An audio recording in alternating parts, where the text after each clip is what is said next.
वनपट्टाधारकांना हक्काची जमीन आणि घरे मिळवून देणे हेच शासनाचे धोरण.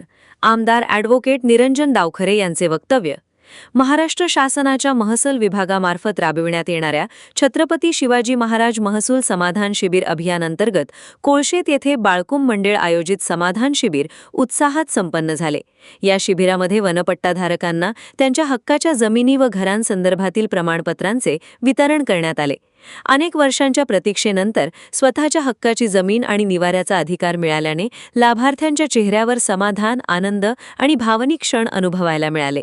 या कार्यक्रमास कोकण पदवीधर मतदारसंघाचे आमदार ॲडव्होकेट निरंजन डावखरे उपस्थित होते. यावेळी त्यांनी लाभार्थ्यांशी संवाद साधत शासनाच्या या लोकाभिमुख उपक्रमाचे स्वागत केले. वनहक्कांच्या प्रश्नावर सामाजिक कार्यकर्ते विवेक पंडित यांच्या माध्यमातून अनेक वर्षांपासून सातत्याने संघर्ष सुरू असून त्यांच्या सूचनांमधून आणि मार्गदर्शनातूनच हा विषय गेल्या 2 अधिवेशनांमध्ये विधान परिषदेत सातत्याने मांडल्याचे आमदार निरंजन डावखरे यांनी सांगितले.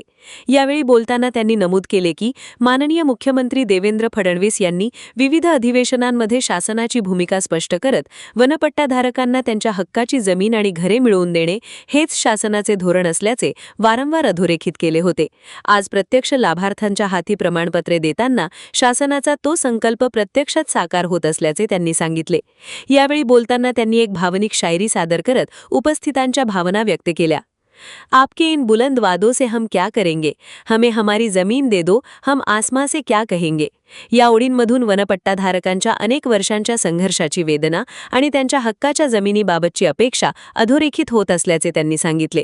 आज या ठिकाणी अनेक कुटुंबांना त्यांच्या हक्काची जमीन आणि घरांचा अधिकार मिळत असल्याने हा दिवस दिवाळी आणि दसऱ्यासारखा आनंदाचा, तसेच या प्रसंगी वनपट्टाधारकांच्या चेहऱ्यावरील आनंद हा अतिशय भावनिक क्षण आहे, हे देखील आमदार ॲडव्होकेट निरंजन डावखरे यांनी नमूद केले.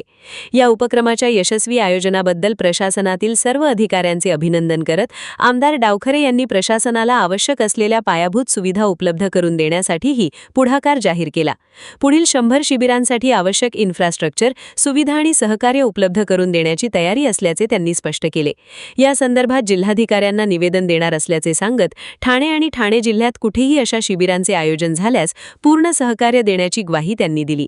वनपट्टाधारकांच्या न्याय्य हक्कांसाठी शासन, प्रशासन आणि लोकप्रतिनिधी यांच्यातील समन्वय अधिक बळकट करण्याची गरज अधोरेखित करत समाजातील वंचित घटकांना मुख्य प्रवाहात आणण्यासाठी अशा उपक्रमांची मोठी आवश्यकता असल्याचेही आमदार ॲडव्होकेट निरंजन डावखरे यांनी यावेळी नमूद केले.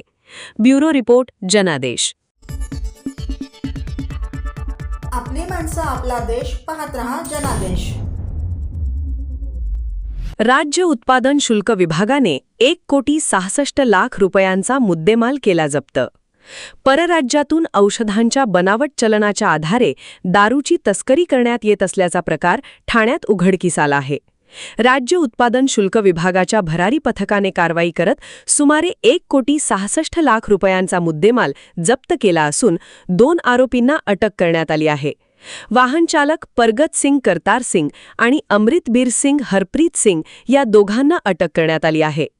राज्य उत्पादन शुल्क विभागाला मिळालेल्या गुप्त माहितीच्या आधारे ही कारवाई करण्यात आली आहे. औषधांच्या नावाखाली बनावट कागदपत्रांच्या सहाय्याने परराज्यातील म्हणजेच गोवा राज्यात निर्मित विदेशी मद्याची वाहतूक केली जात असल्याची माहिती अधिकाऱ्यांना मिळाली होती. यानुसार मुंबई-नाशिक मार्गावरील खारेगाव टोल नाका ते माजीवाडा रोड परिसरात पथकाने 5 मे रोजी सापळा रचला होता. सुमारे सायंकाळी 6:30 सुमारास एक पांढऱ्या रंगाचा कंटेनर क्रमांक MP09 GG7930 या वाहनाची तपासणी केली. तपासणी दरम्यान वाहनात पुढे बॉक्स आढळून आले. हे बॉक्स उघडून पाहिले असता त्यामध्ये रॉयल ब्ल्यू माल्ट विस्कीच्या 180 मिलीच्या बाटल्या मोठ्या प्रमाणात सापडल्या. एकूण 1450 बॉक्समधील एकूण 12,528 लिटर विदेशी मद्य पथकाने जप्त केल्या. तसेच संबंधित कंटेनरसह एकूण 1,66,11,500 रुपयांचा मुद्देमाल जप्त केला आहे. या प्रकरणी राज्य उत्पादन शुल्क विभागाने गुन्हा नोंद करून वाहनचालक परगत सिंग करतार सिंग आणि अमृतबीर सिंग हरप्रीत सिंग या दोघांना अटक केली आहे.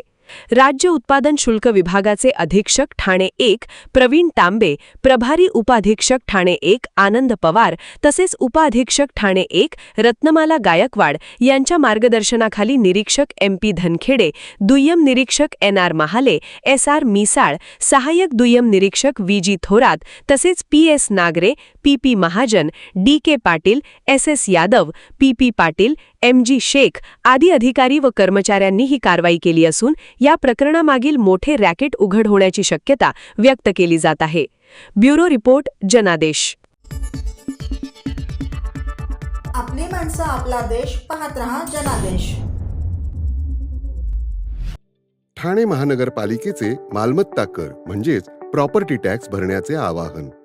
सन 2022-23 या आर्थिक वर्षाचे मालमत्ता कराचे म्हणजेच प्रॉपर्टी टॅक्सचे बिल ठाणेकर करदात्यांना महापालिकेमार्फत आर्थिक वर्षाच्या सुरुवातीस म्हणजेच माहे एप्रिल 2022 मध्ये देण्यात आलेले आहे.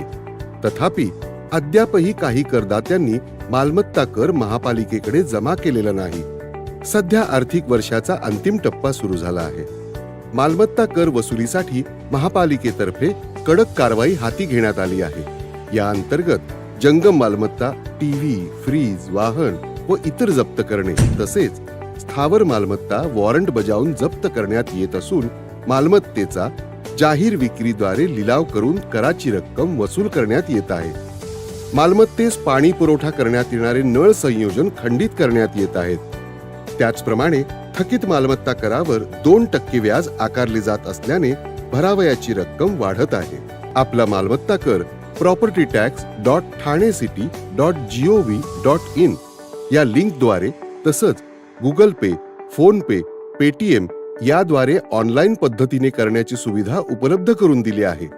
शनिवार, रविवार व सार्वजनिक सुट्टीच्या दिवशी नागरिकांना मालमत्ता कर भरणे सोयीचे व्हावे याकरता महापालिकेचे मालमत्ता कर संलग्न कार्यालय या दिवशी कार्यान्वित ठेवण्यात आलेले आहे. तरी मालमत्ता कर वसुलीची अप्रिय कारवाई टाळण्याच्या दृष्टिकोनातून मालमत्ता कर भरून महापालिकेस सहकार्य करावे. धन्यवाद. आपली माणसं आपला देश पाहत रहा जनादेश. ठाण्याचा बेअर ग्रिल्स यावर वन विभागाची कारवाई. सोशल मीडियावर झटपट प्रसिद्धी मिळवण्यासाठी वेगवेगळे स्टंट करणाऱ्या विपुल पांडे नावाच्या तरुणाला आता त्याचाच व्हिडिओ चांगलाच महागात पडला आहे. विप क्लिक या नावाने इंस्टाग्राम अकाउंट चालवणारा विपुल पांडे जंगलातील विविध फळे, झाडांची पाने, कीटक यांचे सेवन करत व्हिडिओ बनवत असे. स्वतःला ठाण्याचा बेअर ग्रिल्स म्हणून सादर करणाऱ्या या तरुणाचा नुकताच एक येऊरच्या जंगलात मुंग्या आणि पक्ष्यांची अंडी खाण्याचा व्हिडिओ सोशल मीडियावर प्रचंड व्हायरल झाला होता. मात्र या व्हिडिओमुळे वन विभागाने गंभीर दखल घेत विपुलवर कारवाई केली आहे. विपुल पांडे याने ठाण्यातील येऊर परिसरात जाऊन जंगलात मुंग्या खातानाचे तसेच पक्ष्यांची अंडी फोडून खातानाचे व्हिडिओ शूट केले होते. हा परिसर राष्ट्रीय संजय गांधी उद्यानाचा संवेदनशील वनभाग मानला जातो. जंगलातील जैवविविधता आणि वन्यजीवांच्या अधिवासाशी छेडछाड केल्याचा आरोप करत वन विभागाने या प्रकाराची चौकशी सुरू केली. विपुल पांडेचे व्हिडिओ सोशल मीडियावर वेगाने व्हायरल झाल्यानंतर अनेक पर्यावरणप्रेमी आणि नागरिकांनी संताप व्यक्त केला होता. फॉलोअर्स आणि व्ह्यूजसाठी जंगलातील नैसर्गिक जीवनाशी खेळणे कितपत योग्य असा सवाल उपस्थित केला जात होता. विशेषतः पक्ष्यांची अंडी नष्ट करणे आणि जंगलातील परिसंस्थेला हानी पोहोचवणारे कृत्य दाखवून त्याचे उदात्तीकरण करणे धोकादायक असल्याची टीका करण्यात आली. या प्रकरणी वन विभागाने संबंधित विपुल पांडे या तरुणाला ताब्यात घेत चौकशी केली. तसेच त्याला समाज माध्यमांवर सार्वजनिकरित्या माफी मागण्यास भाग पाडण्यात आले. वन विभागाच्या कारवाईनंतर त्याने आपल्या इंस्टाग्राम अकाउंटवर व्हिडिओ शेअर करत कुणाच्याही भावना दुखावण्याचा हेतू नव्हता, तसेच कोणीही माझ्या कृत्याची कॉपी करू नये असे म्हणत दिलगिरी व्यक्त केली. वन विभागाच्या अधिकाऱ्यांनीही अशा प्रकारांबाबत कठोर इशारा दिला आहे. जंगल परिसरात जाऊन वन्यजीव, पक्षी किंवा त्यांच्या अधिवासाशी छेडछाड करणे हा गंभीर प्रकार असून त्यावर कायदेशीर कारवाई होऊ शकते असे स्पष्ट करण्यात आले आहे. ब्युरो रिपोर्ट, जनादेश. आपली माणसं, आपला देश. पाहत रहा जनादेश. ठाणे महानगरपालिके हद्दीत जनगणना प्रक्रियेस सुरुवात. ठाणे महानगरपालिकेने आगामी जनगणना प्रक्रियेच्या अनुषंगाने व्यापक तयारी सुरू करण्यात केली आहे.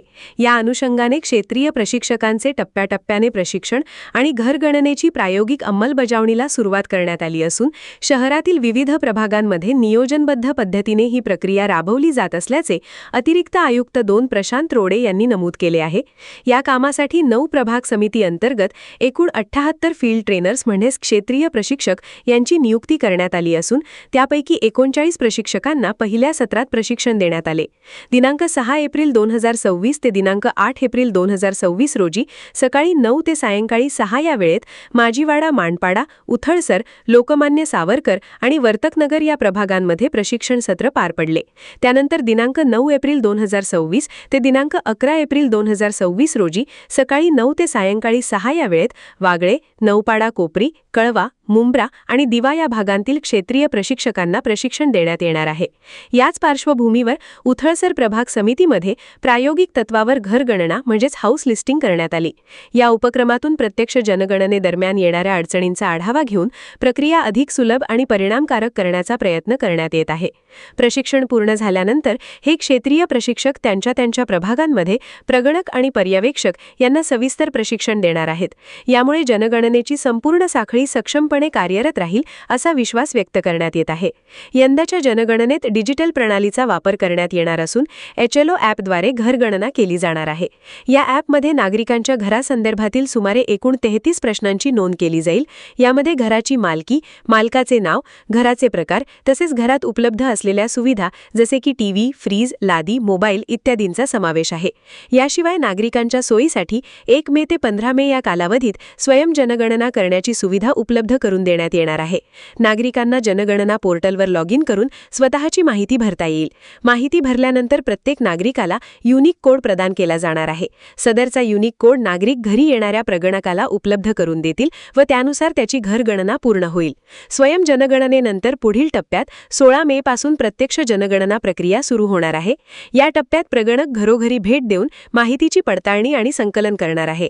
एकूणच ठाणे महानगरपालिकेकडून जनगणना प्रक्रिया अधिक पारदर्शक, अचूक आणि तंत्रज्ञानाधारित करण्यासाठी ठोस पावले उचलली जात असून नागरिकांच्या सक्रिय सहभागातून ही मोहीम यशस्वी होईल असा विश्वास ठाणे महानगरपालिकेच्या जनगणना विभागाचे सहाय्यक आयुक्त तथा नोडल अधिकारी सचिन बोरसे यांनी व्यक्त केला आहे. ब्युरो रिपोर्ट, जनादेश.